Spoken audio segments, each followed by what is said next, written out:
Hello and welcome. Episode 8. Got a couple things to trim off the schedule here at the top. Missed last episode earlier this week. We missed because I had an epiphany and I figured out how I want to do this schedule. And it's going to start tonight. The Monday episode is going to be what you're more accustomed to if you've been listening for the first 7 episodes. We're going to get just all the recaps done of every series throughout the whole week, and that'll make it easier to not feel like it's being read off a recap script, because it kind of was, kind of wasn't. I mean, it was my own script, so it's still my own thoughts, but I was still recapping every game. This will be more, I'll be talking more about the topics that present themselves throughout the week, along with analyzing series and stuff like that. So those will be the Monday episodes. I would recommend, if you listen to episodes, listen to the Monday one, no problem. There's not going to be as much visual aid. The Friday ones are getting to change. Friday ones are going to be total free form, make them about whatever I want to make them about. I'll totally up to taking suggestions. If you want to leave comments on the YouTube, Spotify, Apple Podcasts, I will try to check those as much as possible. At me on Twitter. Go in my replies at KIS_pod. Go hit me up with some suggestions. I know the draft's coming up in a couple months, and so I know a few of these, at least a few of these Friday podcasts will be draft-centric, and if that scares you and you don't like the MLB draft or you don't know anything about it, don't worry, we're going to start slow. We're going to get everyone introduced to the draft because I love the MLB draft, and I know it's hard to get into, so I'm going to hope to get maybe a couple people into it. And hopefully this can grow over the years and actually help move the MLB draft towards something of a little more relevance. So we'll see. But those will be coming. What we're going to be talking about today is a long-awaited subject for the boy Nick Oakes. Shout out Nick Oakes. Just got engaged. If you know him, hit him up. Congrats, buddy. But who cares about that right now? We're talking about the Padres being sold. What I want to get off right off the rip is, if you're listening to this on Spotify or Apple Podcasts and you have time to go watch it on YouTube, please do that. Put a lot of work into this, and it's going to keep getting better, but we have visuals. We have screens that make it look like it's not just my fat face on YouTube anymore. You actually get some content to go with it, so you don't have to look at my face the whole time. Please watch this one on YouTube. Give it a shot. See if you like it. Thank you. With that being said, let's roll into it, because the Padres were sold for a reported $3.9 billion. The previous record was the Mets with, obviously, Steve Cohen, the richest owner in baseball, for $2.4 billion. So this beat it by $1.5 billion. The previous sale of the Padres happened in 2012, and that was for $800 million. It didn't even break $1 billion. So the Seidler family made a $3.1 billion profit in 14 years. That's a good investment. This should be done. I don't see any problems with this, but to finalize it, the Padres need a 75% vote from the owners, and that meeting is in June. So we'll know by June if that's official, but it should be. I don't see a big problem here. If you're watching on YouTube, we have the outline of the podcast, but now we're working with some content. Look at that. Oh, I shrunk. Don't have to look at my stupid face anymore. You can look at Jose Feliciano's face, because he will be the designated controlling owner. He's part of a group, but he's going to be the face of it. He's part of an equity firm. They were the main buyer of the Chelsea Football Club over in England in 2022. I don't know what that accent was. I was going to do England. Don't really have it in the bag. Also part of that purchasing group, a big part of it, was Todd Boehly, who is a part owner of the Dodgers, which we will get to later. So hold on. Hold that thought. The Padres have the ninth highest payroll in baseball this season at $209 million. You see their roster here, very top heavy in who they're paying. What we really want to do here is analyze whether this new ownership is a good sign for fans in terms of spending or a bad sign. We're going to present you with some evidence, and you'll see at the end. You're just going to have to wait. But yeah, this roster, very top-heavy in terms of contracts. They've got some floaters in the middle like Cronenworth and Pivetta, Joe Musgrove, but those aren't the longest term of contracts.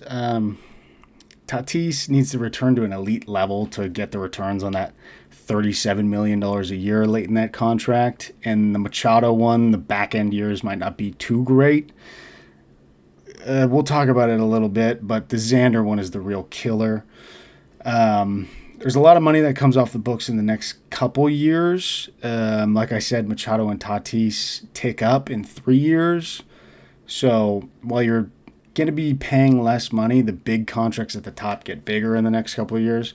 So that'll be interesting to navigate. And the worst one is Xander. So let's dive into Xander, because Xander,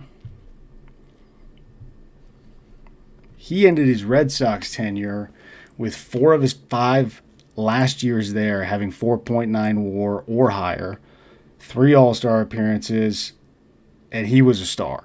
If you look at this here, you can see he played his last year in Boston in 2022, and leading up to that, like I said, 4 out of his 5 seasons with pretty much 5 WAR. If you don't know, 6 WAR is like a really good season. 7 puts you in the MVP conversation, and anything above that is just the best of the best. I believe Judge had, what did he have last year? Was it a 9? Somewhere in there. So you're talking about a really, really good player with Xander at the end of his Red Sox tenure. But he was kind of old, reaching free agency. And the Padres gave him an 11-year deal worth $25 million a year. Now, the good news is this doesn't tick up like the Machado or Tatis contract, so you're sticking at 25. But the problem with this is you're paying him through his age 40 season. So these are what I want to lay out as the speed bumps, right? Because if an owner is going to come in and he goes, I want to spend, he's already spending. He's already spending to buy the team, and then he's already spending on these contracts that are already there. And the Bogaerts one is bad. So those 3 stand in the way of major spending, in my opinion. But if they're able to move one of those, maybe you see something. We'll see. But the man making these moves, the Padres GM, is the infamous AJ Preller. He got hired in 2014, and he's been, definitely the most radical decision maker in baseball, but probably the most radical decision maker in sports, if not one of them. He's an elite scout. He scouts in the draft and internationally so well. And some teams do that. Like the Dodgers do it well, obviously. But on the smaller end, the Brewers, the Rays, and they make their hay in trades, just playing the control game. AJ Preller likes to develop prospects until they become big trade chips, and then he likes to turn in those trade chips for superstars. It hasn't worked yet. It's a very exciting thing. I think he's great for baseball. But it's tough. Most of the scouts, or the GMs that are scouts that fit his mold, like to hold on to their prospects more. He will just go for it. And he's fully emptied the cupboard. I mean, the Padres have some exciting prospects still, but if you look at what their farm was a couple years ago and the young talent they have now, it's ridiculous how much he's emptied that cupboard. And the reason I bring this up is because a tell in whether they're going to spend more or not might be, does Preller change his style? Is there less incentive to push all the chips in now? If you guys didn't know, before Peter Seidler passed, who was the main owner in the Seidler family, he wanted a World Series. So he gave AJ Preller full permission any contract you want, any trade you want, push the chips in, let's go. I think there's going to be a clear pullback unless a scenario I present at the end of the video is true. In that case, all bets are off. We'll see. But I think there will be a clear pullback, but how much of a pullback? That's what I'm curious about. If this turns into a, hey, we like Preller because he can draft, develop, and we need all this young talent because we're not going to pay anyone else because we're paying Bogarts, Tatis, and Machado, then you're not going to spend. Obviously, you still have those contracts, so it's not like you're spending nothing. But if you really want to spend, you can add to those contracts. So we'll see. If he is not trading prospects, that's where it starts to get weird. It's not a kiss of death. It could just be restocking the cupboard because, as I said, he has fully emptied that cupboard. If the waters are quiet for some time there, though, I see it as the inverse, and it might be bad. If Preller's given the green light to deal like crazy, that most likely means it will be supplemented by spending around the stars via trade. So I think that's good. If you see him start to wheel and deal young guys, I think that's a good thing. And here's the best sign that I wanted to talk about, because that is Jose Feliciano on the left, and that is the man I mentioned earlier, minority owner of the Dodgers. And apparently there was a falling out between the two because they both are part of the crew that owns the Chelsea Football Club. The falling out sounds real. There are real reports about it. Did he buy a rival MLB team just so he could put all his money into it and try to destroy what the Dodgers have going on right now? I don't know. That's the best case scenario. If you're a Padres fan, I'd be begging for this. As a baseball fan, I think that'd be a lot of fun. And I think it'd be good to take the heat off the Dodgers because we need...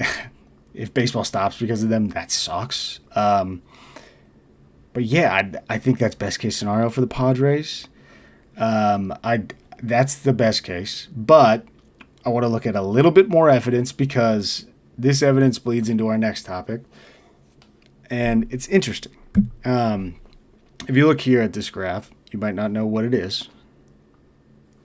The bottom one, obviously, is MLB spending this year. If you look at 9th place and 12th place, Padres and the Red Sox, they're separated by what? 13 million. Nothing. They're right around the same area in spending for the Padres and the Red Sox. Now look at that. The top chart is the Premier League in England, the soccer, the football league, whatever you want to call it. If you look at Liverpool, right there, the third one from the left in red, and Chelsea, CH, the blue, fifth from the left. That Liverpool is what John Henry owns, the owner of the Red Sox, and Chelsea is what Jose Feliciano owns with the Padres. So if you look at these two teams and the relations of where they spend, they're very much on par with each other. So to me, that feels like you should at least stay steady with the spending. I don't see a big drop-off on spending. John Henry's been the owner for the Red Sox for 24 years now. He bought Liverpool in 2010. Both teams being right below and above the Padres and Chelsea, I just think is a good sign, at least a neutral sign, right? I don't think you're going to recreate the pushing the chips in of when Peter Seidler was sick, unless this is an all-out war between the owners of the Dodgers and the Padres. I don't see that, but that's your hope. But yeah, I think generally good signs. In summary, it's all good things. And yeah, if the two fall out, this is going to be an awesome war. And I really hope the Padres continue to spend because while they're a younger, not that young of a franchise, but the coming of the Padres in the 2010s and the Slam Diego and the fact that their fans sell out every game, and it's such a cool fan base, and it's the only show in town. It gives me new age Cub vibes, how the Cubs are always sold out on day games in the middle of the like beautiful weather, great stadium. It's good for the sport, and I hope they continue to spend big, or at least to what they've been doing recently. Yeah, so that's my Padres take. We'll check in June when the owners vote on that. I don't think that should be a problem, and then that'll be something to monitor as we go. Seeing how aggressive Preller is, seeing if they sign anyone in free agency this offseason, seeing what the owner's quotes about how he wants to spend, what he wants to do with this team. We'll see how it goes. We'll keep track of that. And I'm excited for Padres fans because the Seidler family drama got a little thick, and it's nice to just move on and know that the team sold for $3.9 billion. There's clearly a plan here, right? And that's also a good sign for baseball. I didn't want to get too much into the baseball talk when we were talking Padres, but a team being sold for $3.9 billion, that just feels like there's so much momentum for the game. Of course, there's an impending lockout next season. I think it's overblown. I get it. I get that everyone wants a salary cap, and I get why. You watch all your star players go play for other teams. It stinks. But what you're seeing with this possible lockout is a lot of these teams that you wouldn't think would retain superstars are extending their young dudes. Connor Griffin got an extension. Kevin McGonigal got an extension. There's a laundry list of guys that got them. So I think maybe this is a false alarm on the lockout, and that just makes it even better because now you have all these lower spending teams locking up their young talent in fear of a lockout. So I think we might be walking towards a win-win, which would be so cool and so much better than the opposite result of losing baseball for multiple months or a whole season, which would be a disaster, obviously. The next topic we're going to talk about is a tragedy. It's a team that I just love some of their players so much, and I think they're being run poorly. And I talked about them earlier. I talked about John Henry. This is the Breslow problem in Boston. The Red Sox just fired one of the biggest staples at manager in baseball, Alex Cora. I think at the very least, the decision makers should have gone with him if you were going to fire him. I don't know. But Cora was hired in the fall of 2017. That makes him it did make him tied for the third longest tenure in the MLB. Now, obviously not. And they won a World Series the next year, winning 108 games. I can't see a world where a guy that leads a team like that and gets the rave reviews from guys in the clubhouse could be bad for an organization. We're going to talk about how this team has been dismantled because 2018, they seemed like the epitome of building that young core and supplementing around it and winning 108 games and winning a World Series at the end of a decade where they were very successful. Everything was looking Red Sox. And then the front office got too involved. And we'll start with 2020. Mookie Betts was a huge part of that 2018 World Series team. And from 2015 to 2019, so you got, what was that, 5 seasons? He didn't have a WAR lower than 6. Now, remember what I said earlier about WAR. And 6 is like bordering elite. And he didn't have it lower than 6 for 5 years. The Red Sox decided to trade him to the Dodgers. Again, thanks, Red Sox. They're just supplementing the Dodgers dynasty. It started a run, and it hasn't ended. Of head-scratching decisions, not retaining elite franchise players, and in some cases, pissing them off. That's John Henry, if you didn't know. That's the owner of the Red Sox. Also the owner of Liverpool, if you were listening earlier.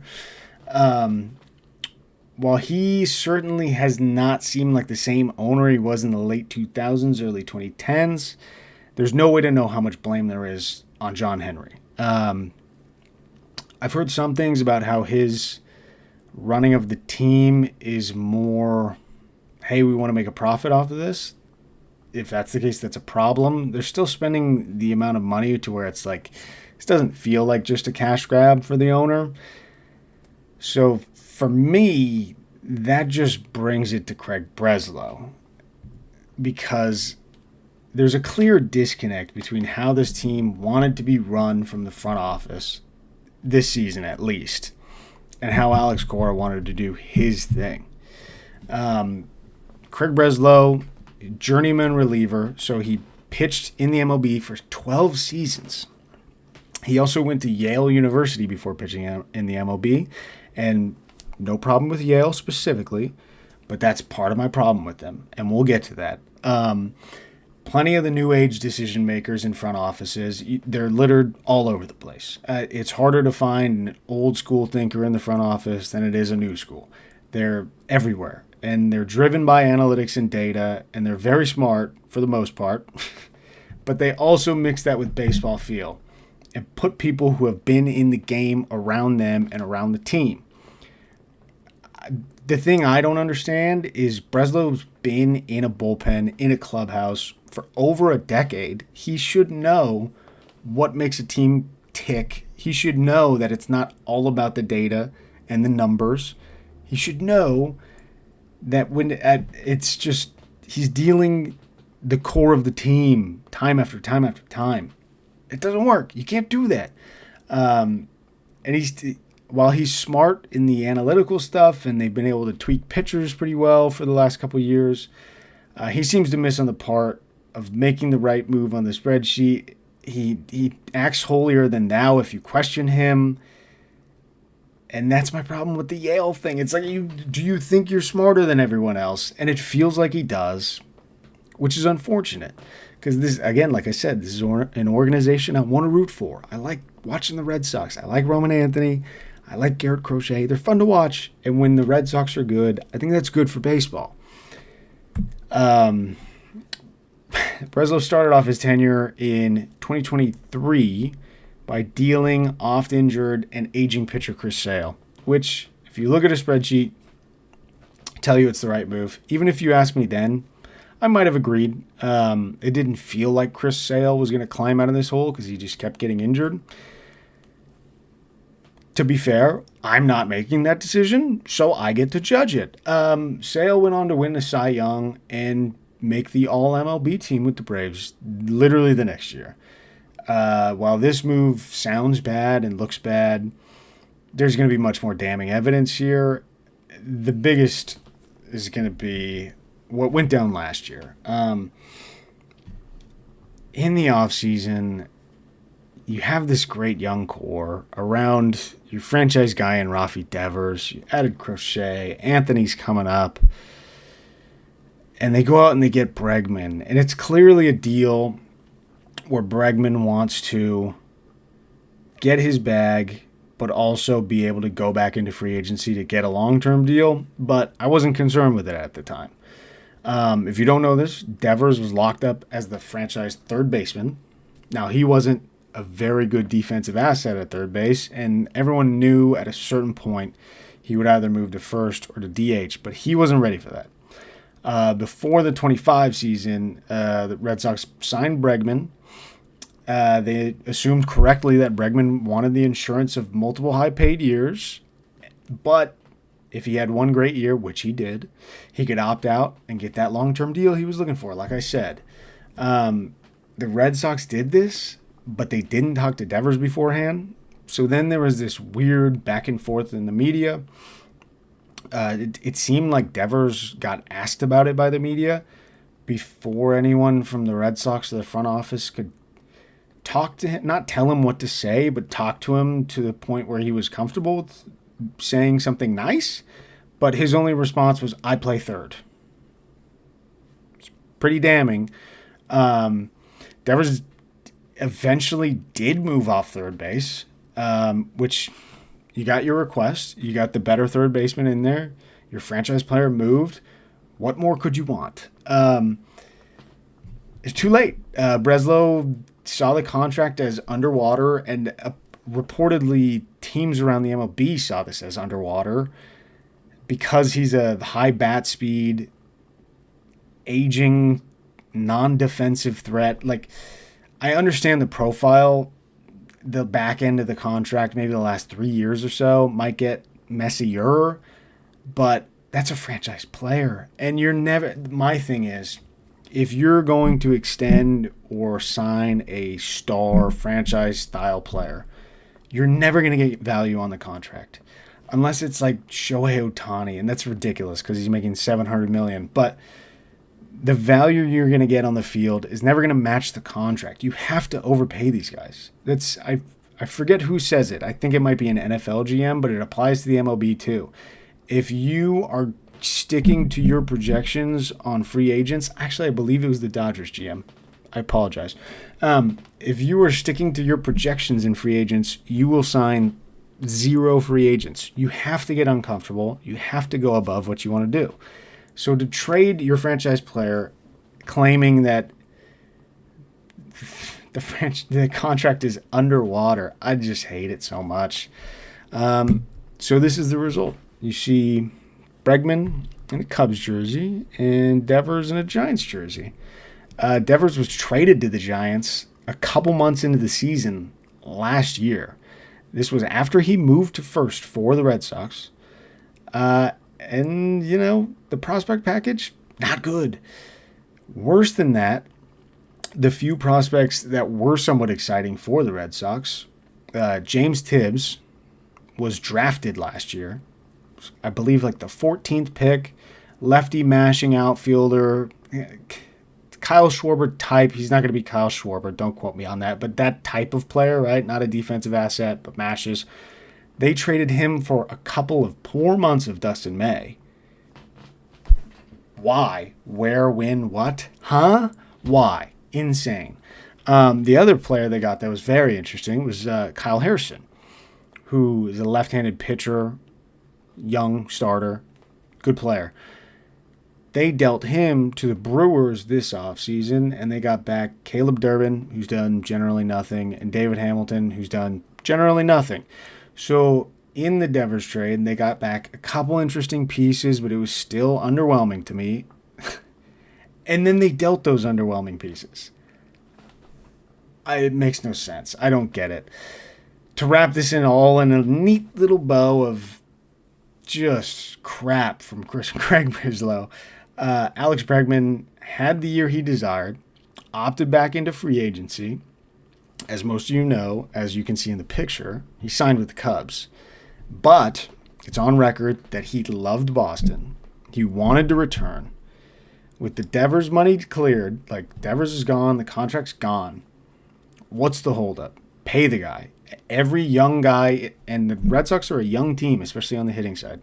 Every young guy in that clubhouse said Bregman was almost like another coach, and he had an amazing year as a player. He was teaching them everything they needed to know to be elite big leaguers that they could be. So what's the holdup? Here's the holdup. A no trade clause. No trade clauses are the most basic. Hey, you're a great player. We love you. You love being here. We don't have any plans on being bad anytime soon. You don't have any plans on playing for a bad team anytime soon. Handshake, we're not going to trade you. If for some reason we don't hold up our end of the bargain and we suck and we say, hey, do you want out of here? You can be out of here. So, and listen, this is the worst part. Because the no trade clause is ridiculous in the first place, not giving it to a player of Bregman's caliber. Stating the reason as organizational standards for the Red Sox to not give out no trade clauses is ridiculous. I haven't heard that from any of the other 29 franchises. Not to mention your track record of trading Mookie Betts, Chris Sale, Rafael Devers, and now you want to sign a guy and go, no trade clause. You don't get that. Oh, the team that notoriously trades all their superstars and franchise players, you want me to not get a no trade clause? That's all you've done is trade your superstars. Why would I do that? So, because of that, Bregman's a Cub, and the Red Sox are off to an awful season. and Alex Cora got fired because of that. Ridiculous. Breslow, over the course of the few years, has gutted the team's identity. That's the problem. It's the identity of the team. I hope, selfishly, this means Roman Anthony is a national in 5 years. Kind of joking, kind of not. At the very worst, if this organization needed a full reset, Breslow's got to go too. If they do it this offseason, then okay. You didn't want full dysfunction this early in the season. I could see it. Maybe you give Breslow the rest of his season here to throw his guys in the coaching staff and see how well it works. Listen, he might make the right decisions and turn this around, but the track record of the decisions he's made, I don't see it. So for me, if this isn't Breslow being fired at the end of the year, barring some miraculous comeback and playoff run, I can't get down with it. This has to be full reset. And that's what I think. I don't think they should have fired Cora. I think if you were going to fire anyone, fire the guy who gutted the identity of the team.